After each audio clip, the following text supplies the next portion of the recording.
Hello guys, welcome to bike lover bachelor, welcome to another new video. আশা করি সবাই ভালো আছেন। আজকে আমার সামনে যে সিবিআরটা আছে, এটা হচ্ছে বাংলাদেশের সবথেকে লোডেড সিবিআর। মানে আপনারা মডিফাইড R15 এর ভিডিও অনেক দেখছেন, মডিফাইড GSX-R এর ভিডিও অনেক দেখছেন, বাট মডিফাইড সিবিআর এর ভিডিও কয়টা দেখছেন? খুবই কম, তাই না? কারণ সিবিআর খুব কম লোকজন মড করে। তো এরকম কম লোকজনের মধ্যে একজন হচ্ছেন আমাদের ফালাক ভাই। কেমন আছেন? এই সিবিআরটা হচ্ছে আমাদের ফালাক ভাইয়ের। তো আজকে এই সিবিআরটাতে কী কী আফটার মার্কেট পার্টস ইনস্টল করা আছে এগুলো সম্পর্কে আপনাদেরকে বলবো। নর্মালি এরকম ভিডিও আপনারা আমার চ্যানেলে R15 নিয়ে দেখছেন, GSX-R নিয়ে দেখছেন, বাট সিবিআর নিয়ে কোনোবার দেখেন নাই। বিকজ ওই যেটা বললাম, সিবিআর খুব কম লোকজন মোড করে। তো আমিও এর আগে কোনো মোডেড সিবিআর পাই নাই। সবথেকে মজার জিনিসটা হচ্ছে এই সিবিআর একটা ইঞ্জিন কিল সুইচ আছে, যেটা নর্মালি স্টক সিবিআর এ থাকে না। তো অনেকে যেটা বলেন যে মডিফিকেশন করার কি দরকার আছে, স্টক যেটা কোম্পানি থেকে দিয়ে দেয় ওটা কি বেটার না? আসলে স্টক যেটা দিয়ে দেয় কোম্পানি থেকে সবসময় যে ওটাই পছন্দ হইতে হবে এরকম কোনো কথা নেই। আমার ডিফারেন্ট কিছু ভালো লাগতেই পারে, তাই না? তো এরকম এটা একটা জিনিস যেটা কোম্পানি থেকে দিয়ে দেয় না, যেটা অনেক সিবিআর ইউজারের বহুদিনের মনের ইচ্ছা যে একটা ইঞ্জিন কিল সুইচ থাকবে বাইকে, ওটাই বাইকে লাগানো আছে। কারণ এটাতে কুইক থ্রোটল লাগানো আছে, কুইক থ্রোটলের সাথে সম্পূর্ণ চাপাটা চেঞ্জ করা, আর এই চাপার সাথে ইঞ্জিন কিল সুইচটা থাকে। কেটিসি এর কুইক থ্রোটল, ডমিনো এর চাপা। তো আজকে এই বাইকে যে জিনিসগুলো দেখাবো এর মধ্যে ম্যাক্সিমাম জিনিস অ্যাভেলেবল হচ্ছে BLB পার্টস হাবে। তো কেউ যদি কিনতে চান অবশ্যই BLB পার্টস হাবে নক দিতে পারেন। BLB পার্টস হাবের লিঙ্ক দেওয়া থাকবে ডিসক্রিপশন বক্সে, এবং নিচে ফার্স্ট কমেন্টেও আপনারা লিঙ্ক পেয়ে যাবেন। তো কোনো কিছু লাগলে অবশ্যই নক দিতে পারেন। এখন চলেন দেখাতে থাকি যে কী কী লাগানো আছে এই বাইকে। তো সামনের দিকে দেখতে পারতেছেন যে একটা বড় ডিস্ক লাগানো আছে, CND এর ডিস্ক। CND এর ডিস্ক কিন্তু সিবিআর এর জন্য আলাদা, GSX-R এর জন্য আলাদা। এর আগে GSX-R ক্যান্ডি অরেঞ্জ জেরের ভিডিও করেছিলাম, ওটাতে আপনারা দেখেছিলেন, ওটাতেও CND ডিস্ক ছিল। এটাতে CND ডিস্ক লাগানো। দুইটার এই যে লিঙ্কগুলা যেটার সাথে বাইকের সাথে লাগানো থাকে, এই লিঙ্কটা আলাদা হয়। এছাড়া ডিস্কের সাইজ সেম, 320 মিলিমিটার ডিস্ক সামনে। এরপরে সামনে ইউএসডি তো থাকেই। এই যে এখানে যে কার্বন কালারটা দেখতে পাচ্ছেন না, এটা হচ্ছে হাইড্রোডিপ করা। এইখানেও হাইড্রোডিপ করা। সামনে মিররটা চেঞ্জ করা, এটা হচ্ছে ইন্ডিকেটর ওয়ালা স্টিলথ মিরর যেটা ওইটা। এরপরে সামনের ভাইজারটা চেঞ্জ করা, টুইন কোর EMS এর ভাইজার। এটার কালারটা হচ্ছে স্মোকি। র্যাপসোল কালারটা আপাতত স্টক আছে, বাট কালারটা চেঞ্জ করা হবে। এখানে একটা এক্সস্ট আছে, এই এক্সস্টটা মিস হয়ে গেছে। এক্সস্টটা হচ্ছে MSH এর, এবং এটা খুব লাউড একটা এক্সস্ট। এরপরে রিমটা হোয়াইট করা, পিছনের রিম এবং সামনের রিম দুইটাই হোয়াইট কালার করা। পিছনে সিট কাউল লাগানো, এটা হচ্ছে অরিজিনাল ইন্দোনেশিয়ান সিট কাউলটা। আর এটার কালারটা চেঞ্জ করা হবে যখন বাইকের গ্রাফিক্স চেঞ্জ করা হবে, সম্পূর্ণ কালার চেঞ্জ করা হবে, তখন এই সিট কাউলটারও কালার চেঞ্জ করা হবে। এখন আপাতত ফুল হোয়াইট আছে। আমার যে সিবিআরটা ছিল ওটাতে আমি একদম র্যাপসোল যে গ্রাফিক্সটা হয় ওই গ্রাফিক্সটা দিয়েছিলাম। আমার যে সিবিআরটা ছিল ওটাতে যে সিট কাউল ছিল ওটা কালো কালার ছিল, বাট কালোটা দেখতে স্টক সিটের মতোই লাগে, এই জন্য পরে আমি ওটাকে র্যাপসোল গ্রাফিক্সে করে দিয়েছিলাম। এরপরে সামনের দিকে আসলে এইখানে অনেক কিছু আছে। এখানে আছে হচ্ছে একটা RCB S1 ক্লাচ, এরপরে RCB S1 ব্রেক, দুইটাই সিলভার কালারে। কেটিসি এর কুইক থ্রোটল, ডমিনো এর চাপা, FNM এর একটা সুইচ, এটা হচ্ছে ফগলাইটের সুইচ, তো আমার বাইকে ফগলাইটও লাগানো আছে। এবং এটা হচ্ছে হ্যাজার্ডের সুইচ, মানে যেটা দিলে 4টা ইন্ডিকেটার একসাথে জ্বলে। এটাও সিবিআর এর স্টক থাকে না, বাট এই বাইকে আছে। যখন চালাবো তখন দেখবেন সামনে থেকে অনেক সুন্দর লাগে দেখতে, বাট একটু বিজি লাগে দেখতে, কারণ সামনে এখন অনেক কিছু লাগানো হয়ে গেছে। আর বাদ পড়ার মধ্যে আরও কিছু জিনিস বাদ পড়ছে, যেমন এই যে বিপ্রো এর ফুটরেস্ট, স্প্রকেটটা যে পিছনে, এই স্প্রকেটটা চেঞ্জ করা আছে। KTM RC 200 এর স্প্রকেট এটা। সামনের স্প্রকেটটা স্টক আছে। আর ইঞ্জিনে কোনো কিছু করা হয়নি, ইঞ্জিনের ভিতরে কোনো কিছু চেঞ্জ করা হয়নি, বাট এটা যে এয়ার ফিল্টারটা চেঞ্জ করা আছে। এয়ার ফিল্টারটা হচ্ছে হুরিকেনের, আর প্লাগ দেওয়া আছে হচ্ছে ব্রিস্কের। আর বাইকের কালারের মধ্যে এই যে আন্ডারবেলি প্যান্ট আছে না, এটা স্টক আছে, বাট এটাও কালার করা, হোয়াইট কালার করা। এটা অ্যাকচুয়ালি অরেঞ্জ কালার থাকে। প্রাইস বলি যেগুলো জানতে আপনারা ইচ্ছুক, সেগুলো হচ্ছে যে ফুটরেস্টের প্রাইস হচ্ছে 17,000 টাকা। ইয়েস, বিপ্রো এর প্রোডাক্টগুলো একটু বেশি প্রাইসের। অবশ্য প্রাইস তেমন একটা বলতে চাই না আমি, কারণ প্রাইস দেখা যায় এক একজনের কেনা এক এক রকম পড়ছে। কেউ ভাই ব্রাদার দিয়ে ইম্পোর্ট করাইছে, কেউ ভাই ব্রাদারের শপ থেকে কিনছে, কেউ আবার নিজে ইম্পোর্ট করে তার যেরকম দাম ভাল লাগে সে সেরকম বলে দেয়। তো এই জন্য প্রাইসগুলো আর কি বলতে চাই না। তারপরেও ফুটরেস্টের প্রাইস বললাম। আর এক্সস্টের প্রাইস হচ্ছে 29,000 টাকা। ডিস্ক যে CND ডিস্ক এখন 10,000 টাকা করে চলতেছে মার্কেটে, 10,000 একটু কমেও পাওয়া যায়। আর এই যে সিট কাউল, সিবিআর এর সিট কাউল এত দামি। এর যে ইন্দোনেশিয়ান সিট কাউলটা, এই ইন্দোনেশিয়ান সিট কাউলের প্রাইস হচ্ছে আপনার 9,000 টাকা, অনেক এক্সপেন্সিভ। এখন চলেন এক্সস্টের সাউন্ড শোনাই একটু।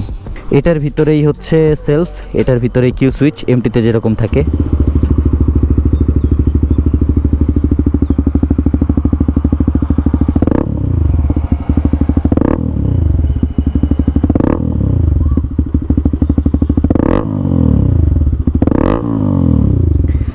আর এইটা হচ্ছে স্লিপ অন এক্সস্ট। আজ পর্যন্ত যে কয়টা এক্সস্ট দেখাইছি আপনাদেরকে সবগুলোতে বলছি যে এটা হচ্ছে ফুল সিস্টেম এক্সস্ট, বাট এটা স্লিপ অন এক্সস্ট। এটাতে যে বেন্ড পাইপটা আছে এটা হচ্ছে স্টক বেন্ড পাইপ। সিবিআর এর বেন্ড পাইপটা এখান থেকে খোলা যায়, মানে এক্সস্ট যে মাফলার টুকু খোলা যায়, তো মাফলার টুকু খুলে এখানে একটা এক্সট্রা পাইপ বানায় তার উপরে এক্সস্টটা লাগানো হয়েছে।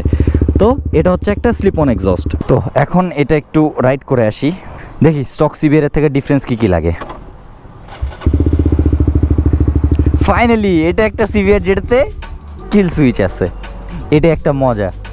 আর কেটিসি কুইক থ্রটল আর এই সুইচের প্রাইস কিন্তু বেশি না। কুইক থ্রটল অরিজিনালটা পরে হচ্ছে 3500 টাকা, এছাড়া রেপ্লিকাগুলো 2500 টাকার ভিতরেও পাওয়া যায়। আর এই সুইচটা এখন বিএলবি পার্টস হাবে পাওয়া যায় 1500 টাকা করে। তো কারো লাগলে পরে অবশ্যই নক দিতে পারেন। বাট এই সুইচটা লাগাইতে গেলে কুইক থ্রটল লাগবেই, কুইক থ্রটল লাগাইতে গেলে এই সুইচটা লাগবেই, মানে একটা ছাড়া আরেকটা হবে না এরকম বিষয়। বাট এমটি অথবা এমটির মতো ওই টাইপের যে কটা বাইক আছে ওগুলোতে কুইক থ্রটল লাগাইতে গেলে আবার চাপা চেঞ্জ না করলেও চলে। এই ফুট রেস্টের জন্য সিটিং পজিশনটা এখানে অনেক সুন্দর হয়েছে, স্পোর্টি একটা সিটিং পজিশন হয়েছে। Now let's get riding.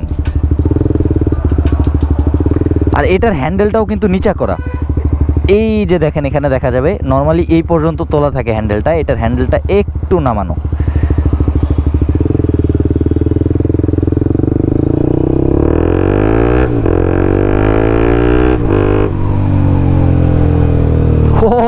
Cornering করে যে কি মজা এটাতে এখন, কারণ এটাতে টায়ারও লাগানো আছে 150 সেকশন, এটা দিয়ে কর্নারিং করে সিরিয়াস লেভেলের মজা।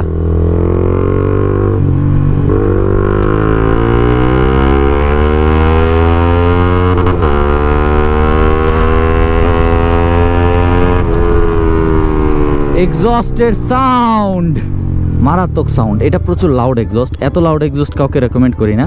গিয়ার লিভারটা একটু বেশি উপরের দিকে খোঁচা দিতে হয়, সিটিং পজিশন হিসেবে এটা একটু বেশি উপরের দিকে হয়ে যায়। গিয়ার লিভারটা আরেকটু নিচের দিকে হলে ভালো হইতো।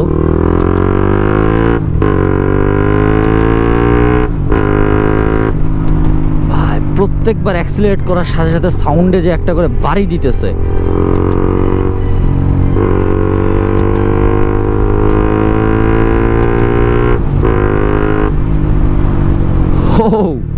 এত লাউড এক্সস্ট থাকলে অবশ্যই এই বাইক নিয়ে লং রাইডে গেলে মাথা ধরে যাবে। আর স্পেশালি যদি পাহাড়ে যাওয়া হয় এটা নিয়ে, এটার সাউন্ড বারবার খালি কানে এসে লাগবে, কারণ পাহাড়ে সাউন্ডের প্রতিধ্বনি হয় বেশি।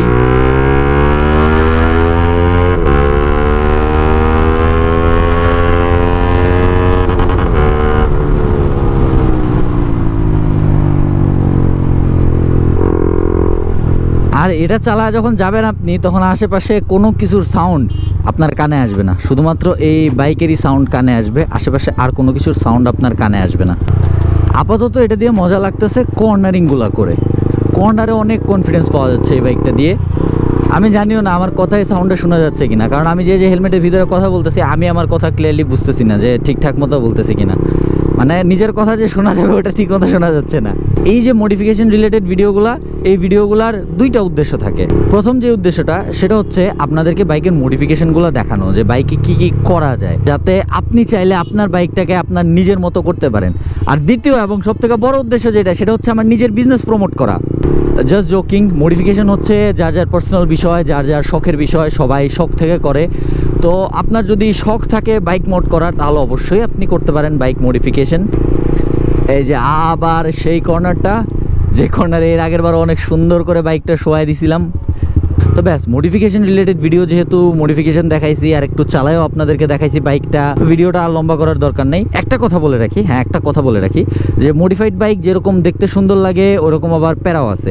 ম্যাক্সিমাম প্যারা হবে আপনি দেখবেন মডিফাইড পার্টসগুলোর মধ্যে, কারণ একটা স্টক বাইকের R&D যেরকম থাকে, স্টক বাইকে প্রত্যেকটা পার্টসের জন্য যেরকম R&D করা হয়, আফটার মার্কেট পার্টসগুলোর পিছনে অত বড়সড় R&D মানে হচ্ছে রিসার্চ অ্যান্ড ডেভেলপমেন্ট, এই রিসার্চ অ্যান্ড ডেভেলপমেন্ট থাকে না।